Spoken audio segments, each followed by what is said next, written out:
This is called Danny Hero by Timothy Knapman and Laurence Mark Wythe. Would you please welcome them to the stage?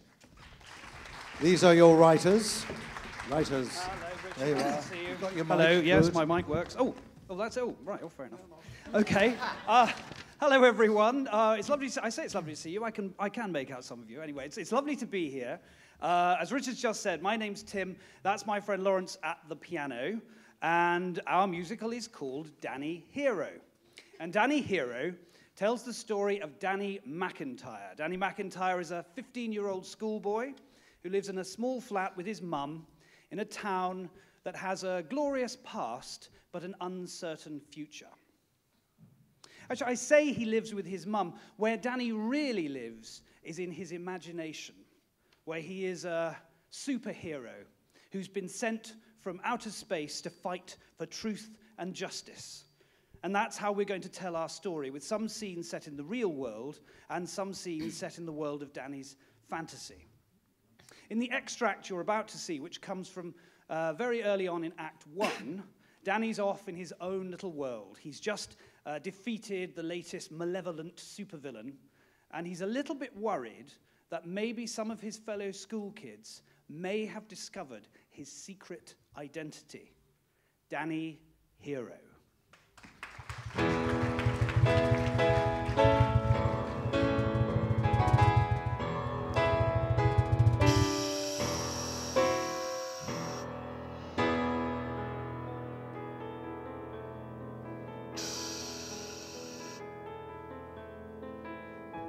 Report from Earth, message classified. The latest quest has come to an end. A mortal foe has been neutralized. The planet's safe, mankind is free again. While I stand alone against all that is evil out there, no one can know how I save the world, or what I really am. Everybody thinks that Danny McIntyre's a little bit weird. He's always reading comics like they've got something important to say. And he's always getting in the way. Everybody says that Danny McIntyre's a little bit strange. The way he's always got that dreamy, far-off look in his eyes. So people talking to him is a total surprise. Boo! A shame he can't remember how to do up his flies. Danny McIntyre's a little bit strange. Funny. Odd. Bonkers. Nutcase. Loser freak! I try to teach him and you'll agree. That boy is a mystery. What's the matter, Danny? Why do you have to be so weird? We don't use words like that, Abigail. Danny is educationally challenging. That's all. Is that why he's about to jump out of the window to prove he can fly, miss? What? Danny, come down from there at once. Everyone agrees that Danny McIntyre's a little bit odd. Everyone agrees that Danny McIntyre's a little bit odd. He picks up heavy stuff to show the strength of his arms. Then you hear his muscles snap and see his look of alarm. And he walks around all day as if he's done himself harm. Ouch! Danny McIntyre's a little bit strange. Weird. Freak loser! We see him every day, it's true. But what makes him tick, we don't have a clue. He's not like me or you, he's a total weirdo. We have to try to understand. He's even weirder than Russell Brand. What's the matter, Danny? Why'd you have to be so weird? What's the deal with Danny? Why'd you have to be so... Mrs. McIntyre, it's about Danny. I know the world that I dream of's not real, but I love it. What's he done now? Leapt tall buildings at a single bound? I know it's fantasy, don't get me wrong, I'm not daft. He's obviously a bright, imaginative boy. But sometimes I wish I could push off the ground and I'd fly there You're not the first teacher who's called me. Sometimes I wish I could sail on a cloud like a raft. You don't need to worry about Danny. That's my job. I know the stories I dream of aren't real. They're just kid stuff. I just think he could be making more of his potential. But sometimes a dream's all you've got, so you make it enough. To do what? The morning comes, you get out of bed, but you still can't face the day ahead. Superheroes, they never worry, they're brave and they're good, and they understand.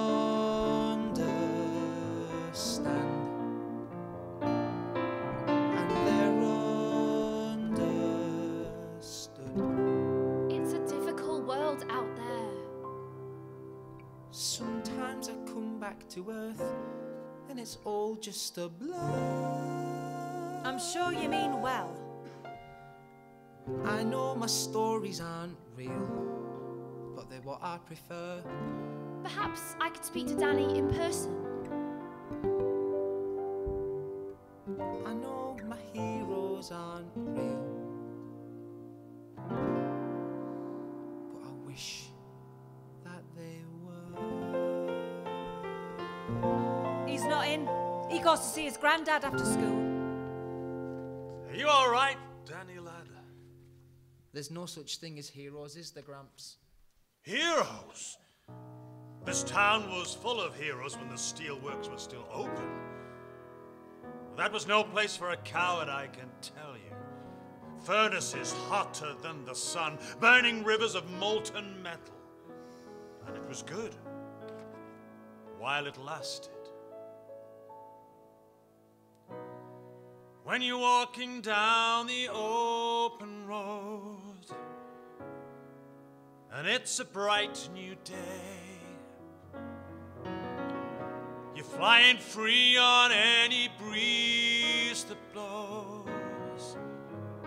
There's nothing in your way, and you feel you could keep wandering forever, as the days turn into weeks and then to years, till you find yourself a stranger in a strange new town, and a girl as fair as summertime appears.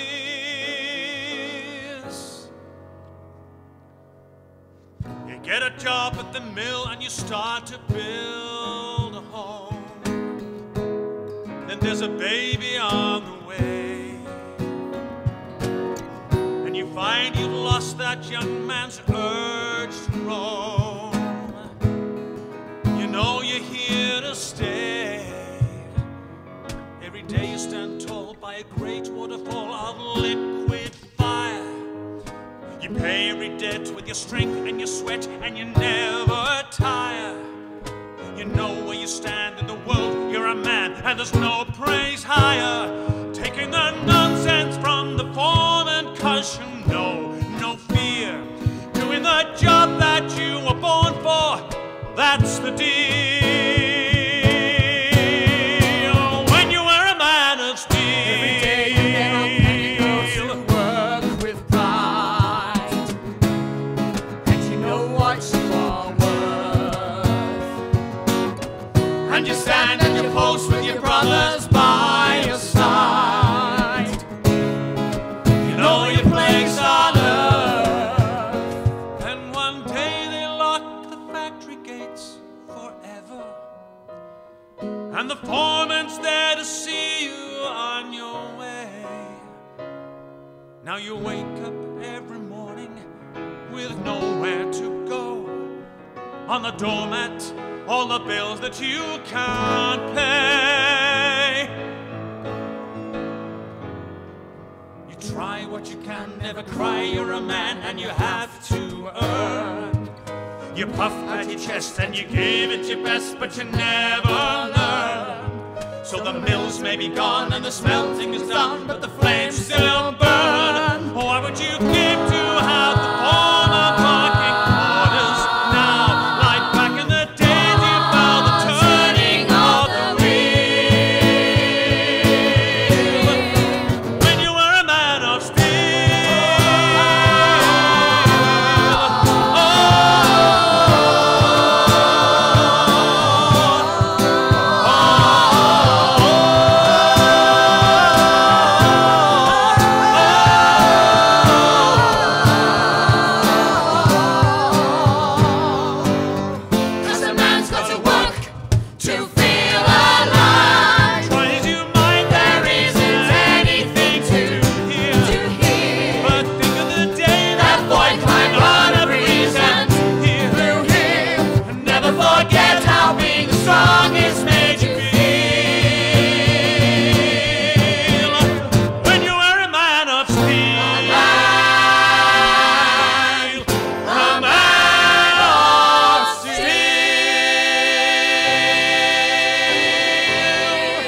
Danny Hero. Written by Timothy Knapman and Laurence Mark Wythe. And they're here. They join me on the stage again. Please give them a round of applause. Thank you.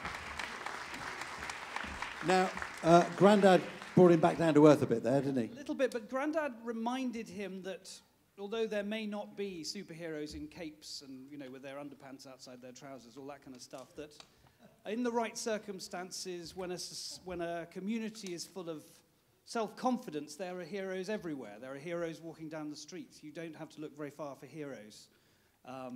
So when you cease to believe in heroes, you just have to look at the people around you who are living ordinary lives, which take all of the strength and the daring that a superhero uses, but may not, you know, they're not quite as glamorous. Can I just ask, when you sit down to write a musical, I've always been curious, I need to know this. Where on earth do you begin? Do you just go doing and, oh, let's find a word? Yes, I mean... Yes, is that right? I mean, when you do something like this and you have to come up with something, you start and you hope for the best. Normally, you know, Tim, as a writer, will say something that triggers something musically, and then it hopefully flows from there. And so, yeah, so ideas just come, and then I throw them back to Tim, and he says whether he likes them or not. And that's it, really. If he doesn't, we chuck him out. That's very true, but it starts with the story. That's the most important thing. You start with the idea, then you get the story, and that's what inspires, I think, everything else. We have some judges here. I'm going to leave you with the microphone. Well, let's just, yes, we have a judge question over here. Goodness me. Here we are. So sorry. Hello, judge question. Hello. Hello. I'm assuming that Danny finds some magic somewhere and becomes a hero. Can you give us a little bit about how that story develops slightly? Yes, certainly. Well, what happens is somebody comes to the town who offers them, because as I said, it was a town with an uncertain future. And somebody comes to the town who appears to be its savior, who appears to be the one who's going to make everything right. And only Danny can see through that. And no one believes him, and the more he tries to prove it to people, you know, the circumstances are such that, you know, each time he falls on his face and people say, oh, sorry. Oh, gosh, yes, sorry. Did you get any of that, or do I have to start again? No, you got all that. Yeah, okay, right. I'll answer in mime next time. So somebody comes to the town, and Danny sees through them, but because he's clumsy, because he's a 15-year-old boy who thinks he's a superhero, he makes a fool of himself when he's trying to reveal the truth. And so in the end, he's sort of forced back onto his own resources and the real thing about being a hero, which is finding the strength within yourself. And then finally, he does have that moment in the real world, not in the fantasy world, where good and evil confront one another. Well, and I'm not going to give away the ending, am I? Come on, that would spoil it, wouldn't it? Thank you. Is there any more judge questions? Oh, any more questions? There's a oh, two questions. No, there's a judge. What we got? I can't see. I was just going to ask, how much does humour come into the show? Well, we hope very much. As you saw, we tried to get an extract which would show you, would be representative. So as you see, we had a funny song and a moving song and a sad song and all that sort of thing. So the idea is always, I think, with musicals, is to try and use as many of the colours of the palette as you can. So there will be humour. I mean, there's the idea of a 15-year-old boy who thinks he's Superman. You know, that's funny enough in itself, but it's also touching. So I hope we have a little bit of everything. But yes, humour will be a strong element in the storytelling, certainly. Thank you. Great. Oh, that's it. Thank you. Yes, that is it. Yes. Thank you. That is Danny Hero, and they are Timothy Knapman and Laurence Mark Wythe. And I can relate to being a 15-year-old boy with a